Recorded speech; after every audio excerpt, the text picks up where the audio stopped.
ចាតំណងទេបងប្អូនថ្ងៃហ្នឹងបុកកំពឹសម្ដងមើលថ្ងៃអាទិត្យឃ្លានភាសាយប់មិញអសបឃើញអញ្ចឹងដាក់ព្រឹកឡើងដាក់មកសតណាអី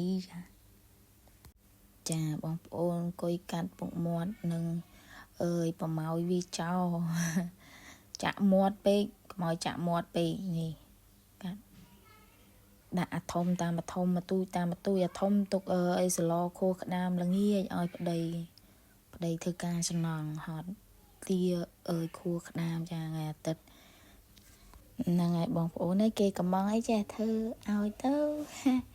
ខ្លាចអ៊ំទុកធ្លាក់តាចាស់អីមកខ្លះមកលឹកពីលឹកអីណប់ទៅប្តីខំប្រឹងធ្វើសំណងមុនអ៊ំទុកអីក្រែងបាន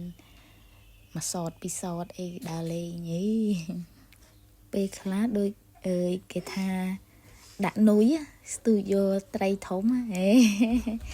ចឹងលួមគេទៅបងប្អូនអើយក្រែងបានធ្លាក់ខ្លះហ្នឹងហើយបងប្អូនចឹងតាមនុស្សស្រីហ្នឹងតើមានណាមយាខ្លះ100ណូមយាស្ត្រីដកមកខ្លះអីខ្លះមកកុំទុកច្រើនពេកដកមកប្រើខ្លះមកចាអញ្ចឹងសូមបងប្អូនទស្សនាទាំងអស់គ្នាចា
ចាឃើញថារួចរាល់ហើយបងប្អូនតំណងអត់បងប្អូនជាតិតម្រងណារសជាតិអែមសែមមកចាសូមអរគុណបងប្អូនដែលទស្សនាពីដើមដល់ចប់ទាំងអស់គ្នា